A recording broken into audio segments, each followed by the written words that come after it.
I'm gonna tell you how we feed our family of 5 in our market garden, and we grow to make money. That's kind of like a little business, but we also feed our family out of this. And now, full disclosure, I'm not really doing it on the money we make, but I do have a retirement and a Social Security, so it's not my main source of income. I don't want to give that impression, but we do supplement our income with our market garden, and we also feed our family out of it. So I'm going to kind of go over today the how we feed our family and take the vegetables and how we turn it into food for the winter. And I'm also going to talk about kind of some myths on YouTube. And you don't have to grow this big thing. I'm going to kind of tell you how if I didn't do this, and eventually I'll probably, when we get older, we'll probably quit anyway or retire or scale way down how I would feed my family that way. You can still have good fresh stuff. So I'm up here at my pumpkin patch behind us. Back here's our cantaloupe. Pumpkins is just pretty much a cash crop. Our cantaloupe is a cash crop, and but we do eat out of it. But I don't know how you would preserve it. So uh, that's two things that we don't really feed out of. Now we are growing for the first time, growing some pie pumpkins in here. We're going to try to take those and can some pie, like a pie filling, a pumpkin pie filling. So that's one thing we are going to try to do a little different, and we'll tell you how it works out in the fall. But we're starting up here on my north end. Let's go down to the next section, and we'll talk about it. I'm at my sweet corn patch, and of course it's already spent. We've already picked all this, and I'm fixing actually probably tomorrow, probably in the next video maybe. We're getting ready to flip this bed or this area. We're going to bush hog it. We'll turn it over, and we're going to put greens in here, collard greens, turnip greens, and all that. But sweet corn, yeah, we picked this pretty hard, and we usually our goal this year was to actually sell sweet corn, and we didn't. Because of the weather, we didn't, but we did get enough to feed our family. So we take the whole ears, and we're doing something. We did different this year. Usually we strip them, blanch them, put them in freezer bags, and freeze them. This year we just cut the ends off, left them in some of the husk, put them in freezer bags, and froze them. But we eat a ton of sweet corn. I mean, we have got a chest freezer full of sweet corn. We eat it maybe once a week, and we absolutely love it. But you can take sweet corn, uh, freeze it whole. You can cut it off, make like a can it that way, and like a canned corn or something like that. And we have done that in the past. We just didn't have time this year. So, but then we did I don't know how many bushels, maybe in an hour. Come in here and picked it. If you can find it really fresh, where you can pick it and get it in the freezer the same day, it's really good. It's almost like it's picked that day, even in the winter time. So this is one way we feed our family with corn. We absolutely love sweet corn. In front of my tomato high tunnel, and tomatoes is a very important part of our food supply. And of course, we sell a lot of tomatoes. We sell the big slicers, are our biggest seller. We make quite a bit of money on those. Canning wise, we've got some in here, and let me go get one. I'll show you. So this is a Roma tomato or a plum tomato. This is actually a variety called Mariana, and we take these and turn them into pizza sauce, spaghetti sauce, uh, chili base, whole tomatoes, salsa. Uh, I think that's about all I can think of right off the top of my head. So, I mean, we have cans and cans of this stuff, and we use it all winter long, and these are really good for that. The big slicers, and you can can those, but you have to cut them up and stuff. But the big ones we mainly grow to sell, and we eat them through the year now. We eat them on hamburgers, and we had them last night for ham sandwiches. So we constantly eating tomatoes. There come a point where personally I kind of get floundered on them. I haven't reached that yet this year, but I've been eating a lot of tomatoes, and that's one of the supplements of that. And so, like I said, we can a lot of those, and it takes time. But my tip is if you can't grow all this, find you a farmer. We have a Mennonite community. We was up there looking for hogs the other day, and they had a box of tomatoes, canning tomatoes, for $12. You could buy that $12 box of tomatoes and turn it into all that stuff I just said, and not even have to fool with all this growing and picking and worrying and watering and fertilizing and wondering if you got the right varieties and uh, not having to spray. We don't spray our tomatoes because we eat this stuff. We take care of it. We want to take care of ourselves. So that's one tip I got. Anything here that I talk about, even cucumbers. You can buy a box of cucumbers, green beans. You can buy them by the bushel. Peppers, you can buy them. They had big old things of peppers for $10. I'll show you that in just a second. What we do with it. But that's my tip. And you don't even have to fool with any of this. Just find you a good farmer or find you a good community that's got stuff like that, or a good farmer's market. You can buy stuff. And it's very inexpensive if you buy in bulk.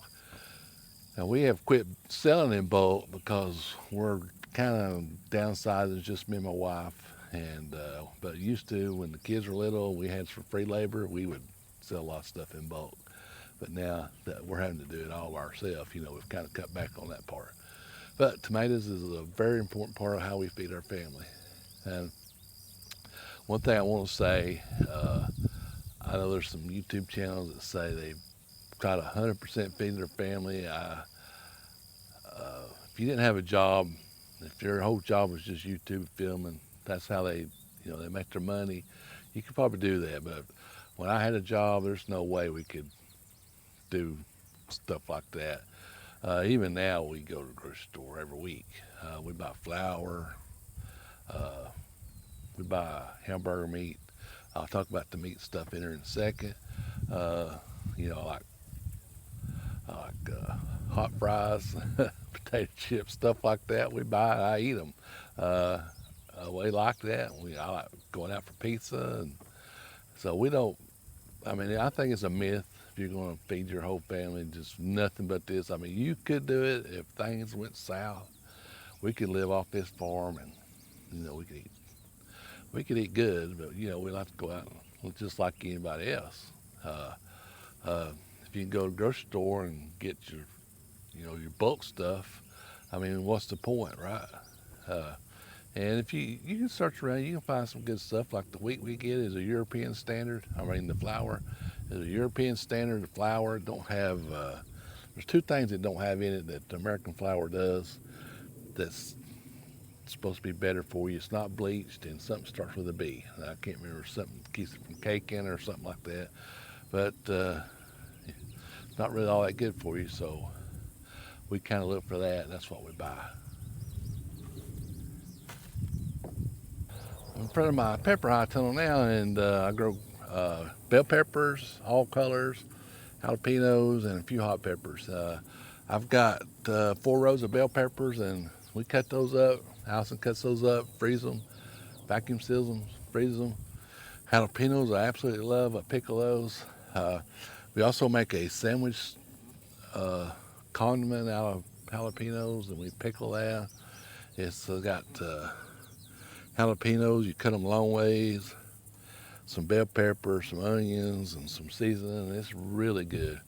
And then I got 1 row of hot peppers. I'm going to do some pepperoncinos hopefully this year. I think I got some right here, about ready to pick. Cayennes. I might dry those. I've tried it in the past, not have very good luck. But the main thing is bell peppers. And we use a lot of bell peppers and a lot of stuff we use a lot of bell peppers and a lot of stuff we fix, and that's one thing you don't have to buy. And she also takes it, like if we get at the end of the season when you get those big ones, she'll cut the top off and stuff them with hamburger meat and rice and some stuff. Oh man, and bake them. Oh man, that is so good. So I forgot to mention too, over behind the tomato high tunnel is our potatoes. We don't sell any potatoes; those are just grown for us. Then we'll harvest those. I haven't done that yet. They're probably getting about ready. I need to do a little test on them. So we'll get those out, and we do 50 pounds of Kennebec this year. I have done different kinds, but this year we went straight Kennebec. But this is our peppers, and like I said to you, you can buy those everywhere. You buy big boats of them, and fairly reasonable, and put them up yourself. This is our main vegetable garden, and we grow everything over here: squash, zucchini, okra, green beans, cucumbers, some field tomatoes that didn't do very good this year, eggplant still going good, okra still going good, still got a few green beans. I've got 2 more rows of cucumbers I just planted over there. Squash is coming on. So what do you do with all this? Well, green beans you pressure can. You got to pressure can those, but you can those. Uh, Eggplant we ain't figured out how to preserve yet. I'm sure there's a way. Okra, she cuts it up, breads it, vacuum seals it. Then we fry it. Squash we fry. Squash casserole. Zucchini, she freeze dries it and rehydrates it, and makes a zucchini bread. Uh, Beans, pickles, cucumbers with pickle. Matter of fact, we did last batch. We did about 7 or 8 batches of dill pickles, dill spears, kosher dills, I think, are what they're called. And so, I mean, everything over here we use, we sell, and what we don't sell, we use. Or sometimes we take them out and do. So, like the cucumbers, they don't sell in the building. I take that Monday morning and we'll cut them up and pickle them. It's not very hard to do. So, that's another thing to do. I have a big garden. And like I said, too, you can go to the farmer's market and buy all this stuff. We also have fruit. We have blueberries. We have blackberries. We have grapes. We have got a ton of apple trees. I don't know how many apple trees we have. We have cherry trees. We have pear trees. We have peach trees. The apple trees are really starting to produce. All the other stuff is coming. It'll be another year or two before they're ready. Now, our apples are not like the apples in the store. We don't spray them and don't get perfect apples that you can take a bite out of. They're smaller, so we take those, chop them up, make apple butter out of them, apple jelly, apple pie filling, apple sauce. That's probably all we do with apples. That we do a lot of apples. I'm talking about bushels and bushels of apples. Blackberries. We didn't freeze any this year, but we have frozen them in the past. Mostly this year we turned them into jelly. We made a lot of blackberry jelly. Blueberries, she'll freeze of those. I don't know how many quart bags that she froze this year. Grapes will turn into jelly. Uh, we had some raspberries and they didn't do good this year. What else we got fruit wise? That's about it on it. Oh, figs. We have figs, and she'll turn that into a fig jam, and it's really good. I don't much like just figs, but fig jam I like. I like fig Newtons too, so but she don't make those. All right, so let's talk about our meat production.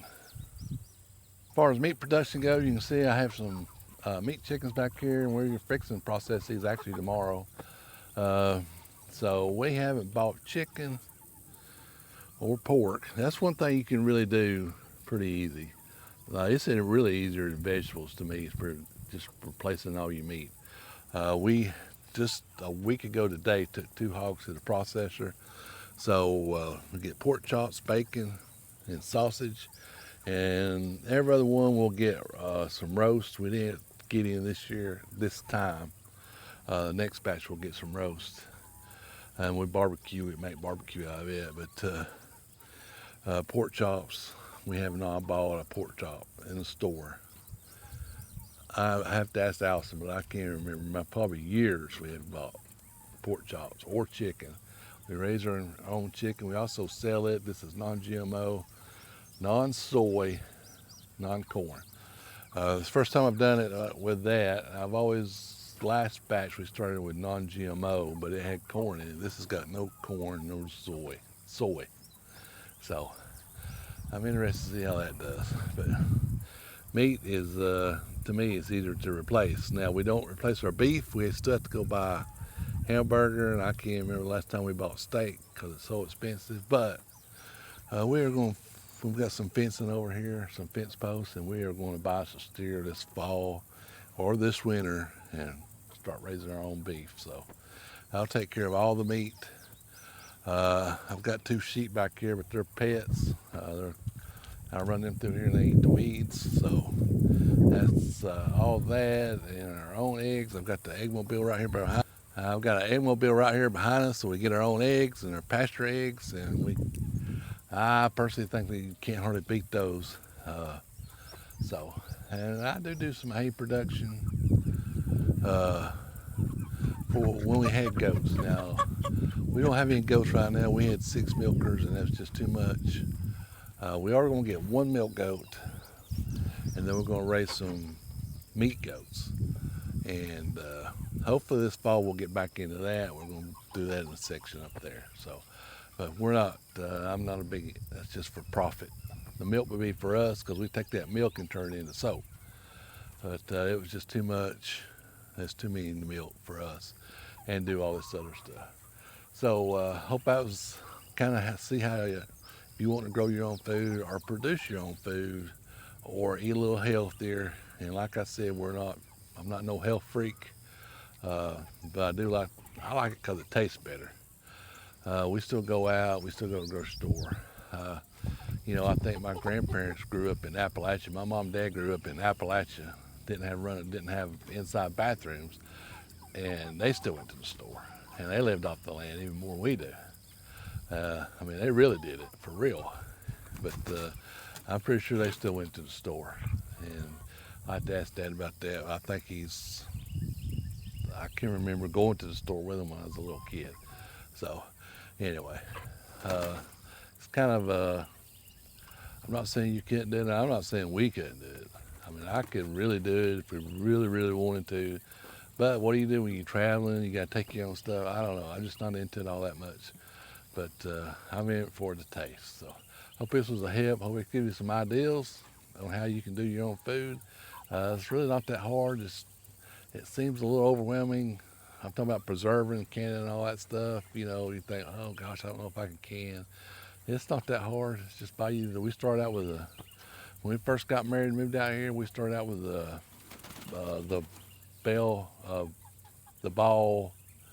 canning jar. It's called the Blue Book. It's got recipes that says you got to do everything. So get you a Blue Book, start looking through it, and then you can go from there. That's how we got started in it. And of course we was raised with it, but when you're a little kid, you don't pay no attention to that kind of stuff. You're more interested in other stuff. You know how it goes. All right, appreciate you watching. Have any questions, leave a comment down below. Give a thumbs up. Support your local farmer. We appreciate you farming with us. We'll see you down there in the farm next video.